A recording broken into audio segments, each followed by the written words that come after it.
Masyarakat juga harus lebih kritis dan waspada terhadap produk-produk pengawet ini bisa menyebabkan efek toksik yang serius.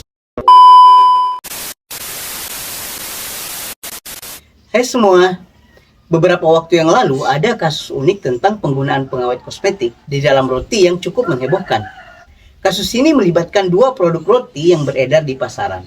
BPOM atau Badan Pengawas Obat dan Makanan menemukan bahwa roti dengan inisial O mengandung natrium dehidroasetat, pengawet yang seharusnya hanya digunakan dalam kosmetik. Sebaliknya, roti dengan inisial A dinyatakan aman karena menggunakan pengawet yang diizinkan seperti asam sorbat dan natrium diasetat. Kasus ini menimbulkan banyak perhatian karena penggunaan pengawet makanan yang salah bisa berdampak serius pada kesehatan kita. Apa dampak kesehatan yang ditimbulkan? Mari kita bahas di Bahas Jurnal.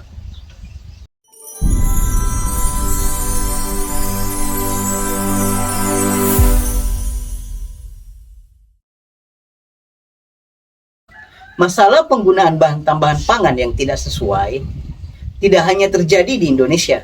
Di seluruh dunia, penggunaan bahan pengawet yang tidak aman dalam produk makanan menjadi perhatian besar. Misalnya di Amerika Serikat, kasus penggunaan bahan tambahan pangan yang ilegal ditemukan dalam berbagai produk makanan impor. Di Indonesia sendiri, BPOM aktif melakukan inspeksi untuk memastikan produk yang beredar aman dikonsumsi. Setiap tahun, BPOM menemukan berbagai pelanggaran terkait bahan tambahan pangan yang menunjukkan bahwa masih banyak pekerjaan yang perlu dilakukan untuk memastikan keamanan pangan di Indonesia. Penelitian yang akan kita ulas kali ini mengungkapkan bahwa natrium dehidroasetat dapat menyebabkan toksisitas kardiovaskular dengan mengganggu keseimbangan Ca2+ dalam tubuh. Dalam model zebrafish, dehidroasetat menyebabkan perdarahan serebral, displasia mandibula, dan edema perikardial. Ini menegaskan bahwa penggunaan dehidroasetat dalam makanan bisa sangat berbahaya dan harus dihindari. Ada fakta menarik. Tahukah teman-teman bahwa natrium dehidroasetat biasanya digunakan dalam produk-produk kosmetik seperti krim anti penuaan dan lotion untuk mencegah pertumbuhan jamur dan bakteri. Namun jika digunakan dalam makanan, pengawet ini bisa menyebabkan efek toksik yang serius pada tubuh kita, terutama pada sistem kardiovaskular. Pengawet lain yang sering digunakan dalam makanan seperti asam sorbat, itu terbukti lebih aman dan telah diuji secara ekstensif untuk memastikan tidak ada efek samping yang berbahaya. Bagaimana peran pemerintah dan masyarakat?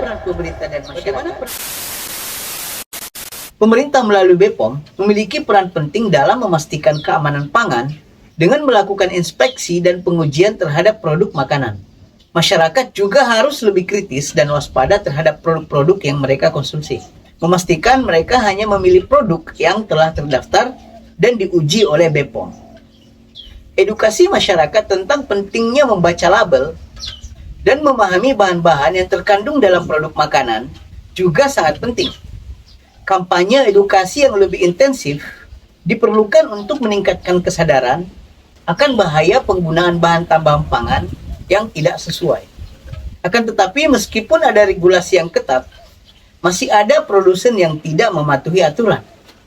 Salah satu kendala utama adalah kurangnya kesadaran dan pengetahuan tentang bahaya penggunaan bahan pengawet yang tidak sesuai. Selain itu, pengawasan yang kurang ketat dan sumber daya yang terbatas juga menjadi tantangan tersendiri bagi BPOM dalam melakukan inspeksi semua produk-produk makanan yang beredar di pasaran. Sistem pengawasan yang lebih baik dan lebih banyak sumber daya yang diperlukan untuk memastikan semua produk makanan yang dijual aman untuk dikonsumsi. Bagaimana artikel hari ini?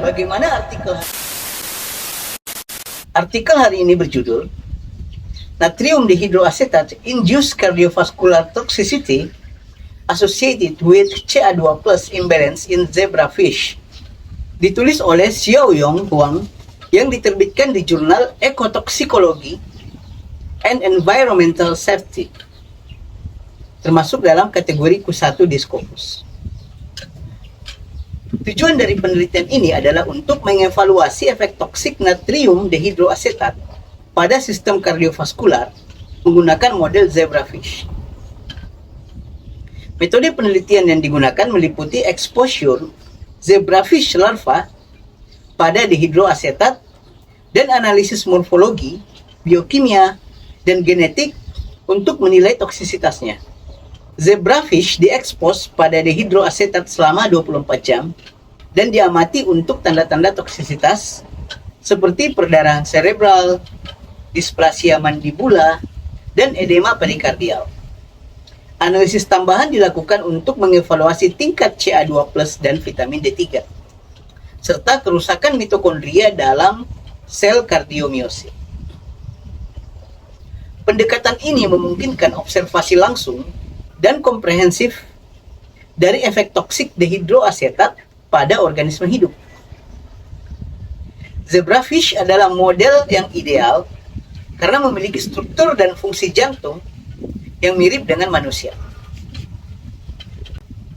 Selain itu, siklus hidup zebrafish yang cepat memungkinkan pengamatan yang efisien dan mendetail dalam waktu singkat. Akan tetapi, kompleksitas model ini mungkin tidak sepenuhnya mencerminkan efek pada manusia dan membutuhkan studi tambahan untuk validasi. Selain itu, hasil dari model zebrafish mungkin memerlukan interpretasi lebih lanjut sebelum diterapkan pada manusia. Penggunaan hewan model juga memerlukan pertimbangan etis yang harus diperhatikan dengan seksama.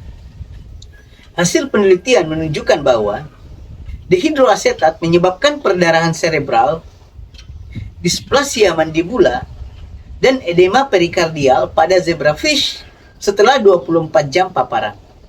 Dehidroasetat juga menginduksi defisiensi CA2+ dan vitamin D3, serta merusak mitokondria dalam sel kardiomiosit melalui influx CA2+. Analisis metabolik menunjukkan bahwa dehidroasetat menghambat uptake glukosa dan biosintesis asam amino, serta menurunkan kadar kolesterol total dan LDL-C pada zebrafish. Diskusi pada penelitian ini berfokus pada dehidroasetat yang terbukti memiliki potensi risiko signifikan terhadap sistem kardiovaskular yang ditunjukkan oleh perubahan hemostasis CA2+ dan gangguan metabolisme. Hal ini menunjukkan bahwa dehidroasetat dapat menyebabkan kerusakan mitokondria yang cukup parah dan apoptosis dalam sel kardiomiosit, yang mengindikasikan bahwa exposure terhadap dehidroasetat perlu dipertimbangkan sebagai faktor risiko kardiovaskular. Penelitian ini juga menyoroti perlunya evaluasi lebih lanjut tentang penggunaan dehidroasetat dalam produk konsumen, terutama makanan. Penelitian ini menyimpulkan bahwa natrium dehidroasetat dapat menyebabkan toksisitas kardiovaskular melalui gangguan hemostasis CA2+ dan kerusakan mitokondria pada zebrafish. Hasil ini menyoroti perlunya penilaian risiko yang lebih mendalam terhadap penggunaan dehidroasetat dalam produk makanan. Regulasi yang lebih ketat dan pengawasan yang lebih baik diperlukan untuk melindungi konsumen dari potensi risiko kesehatan. Apa yang menarik dari temuan ini? Yang menarik dari temuan ini adalah bagaimana model zebrafish bisa digunakan untuk mengungkapkan mekanisme toksisitas dari bahan kimia yang biasanya digunakan dalam kehidupan sehari-hari. Ini menunjukkan bahwa dengan pendekatan yang tepat, kita bisa memahami dinamika toksisitas bahan kimia dengan lebih baik dan menemukan cara untuk meminimalkan risiko terhadap kesehatan manusia.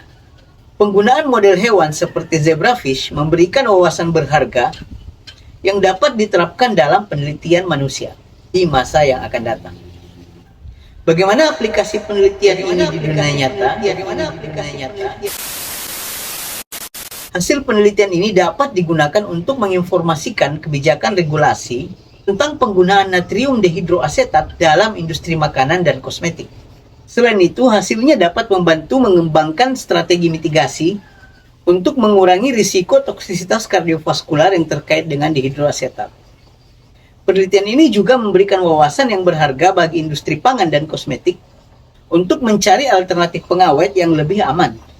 Selain itu, temuan ini dapat digunakan sebagai dasar untuk kampanye edukasi masyarakat tentang bahaya penggunaan bahan pengawet yang tidak sesuai.